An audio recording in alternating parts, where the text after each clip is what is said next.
Audio.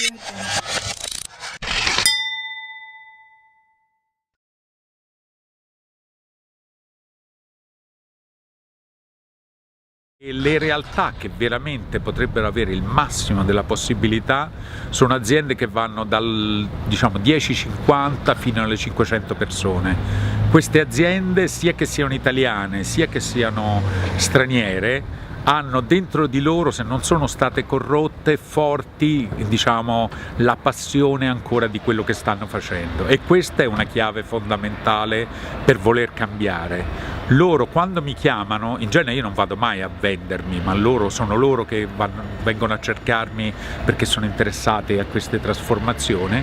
E quello che fanno appunto è quello di, se sono queste aziende qui, è quello di capire, loro sanno già che le cose non funzionano e che vogliono cambiare, e quindi la loro volontà di mettersi in gioco è molto alta, e questa è una prima chiave. C'è un famoso esperto mondiale del cambiamento che si chiama Kotter, che dice che la prima leva del cambiamento è data dal senso di urgenza, cioè le persone cambiano se sentono l'urgenza di cambiare.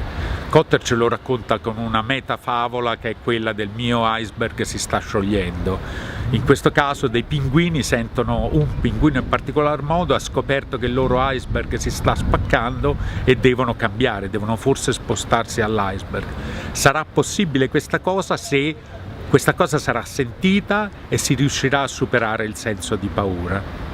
Aziende più grandi sono molto interessanti e potrebbero fare un effetto, e con me, io ho lavorato finora nell'ambito agile con, il numero l'ho un po' perso, però che sono sicuramente sopra le 25 aziende, quindi i programmi di transizione e di adozione sono andati dal minimo di 6 mesi, un anno, in aziende in cui ero una figura di C-level, cioè di un direttore, a qualche anno, 2-3 anni. E queste aziende possono realmente creare il cambiamento perché? Perché forse a volte rispetto alle prime hanno più esperienza, più seniority, cioè le persone all'interno hanno un maggior senso di quelle che sono le capacità e le necessità stesse richieste dalla conduzione di un'azienda più grande. Le realtà più grandi, ecco lì, secondo me il cambiamento tra l'azienda italiana e l'azienda internazionale diventa fortissimo. L'azienda internazionale molto spesso, per sua cultura, quindi stiamo parlando di aziende sopra le 2-3 mila persone, riesce a essere ancora un'azienda con sì discorsi politici interni, ma discorsi fortemente orientati al business, e quindi comunque in grado di poter dare poi uno sprone e una spinta al cambiamento, magari dividendo, localizzandolo e operando in questo modo. In Italia invece le aziende così grandi, ahimè, per nostra cultura e realtà, molto spesso sono molto ingessate da cose che pochissimo hanno a che fare con quello che dovrebbe essere il cuore stesso dell'azienda. Cioè è come se dentro l'azienda si stessero altre 5-6 anime, di cui un paio sono politiche, alcune sono, lo sappiamo purtroppo, sono legate a interessi economici locali ed altro. In questo caso il mio lavoro con loro è più del tipo di creare awareness, di dargli valore in quello che faccio, ma poi di aspettare, avere molta pazienza, non spingere, cioè ogni coach con la mia seniority ha la sua strada e il suo modo di fare.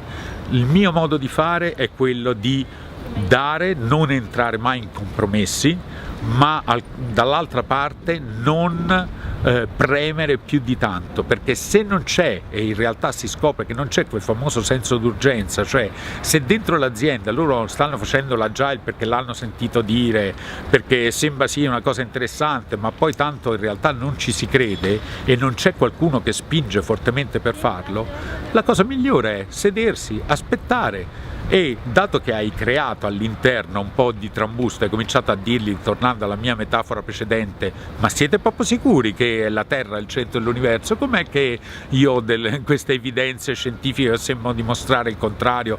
Com'è che quello che succede è che alcuni fenomeni non riusciamo a spiegarli in questo modo?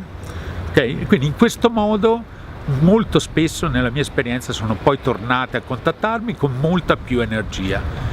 Quindi le cause di successo e di fallimento verso l'agile sono legate moltissimo alla cultura, alla politica, al contrasto tra la cultura tradizionale e la cultura che pone l'agile, e dall'altro a quello che è la sponsorship vera e propria dei manager.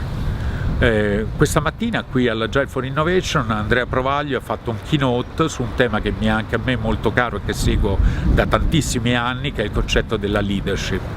Si ha bisogno sia nelle aziende italiane che in altre non solo di manager ma anche di leader. Per chiudere il discorso, spero che mi avete seguito e che non essere stato troppo astruso, direi che nelle aziende piccoline molto spesso c'è forte leadership, ma forse c'è mancanza di management, forse c'è quella mancanza famosa che dicevo di seniority e competenze. Nelle aziende intermedie può esserci il mix migliore, perché ci può essere la leadership, ma ci può essere anche la capacità di management e la seniority riguardo a processi, gestione dei rischi, gestione di tanti altri aspetti che fanno un'azienda importante quello che è, cioè si improvvisa di meno, si ha qualcosa di reale. Nelle ultime grandi realtà, se sono internazionale, si trova ancora questo mix, non sempre, però io almeno l'ho trovato nelle aziende con le quali ho operato. Nelle aziende italiane molto spesso viene soffocato da altre realtà.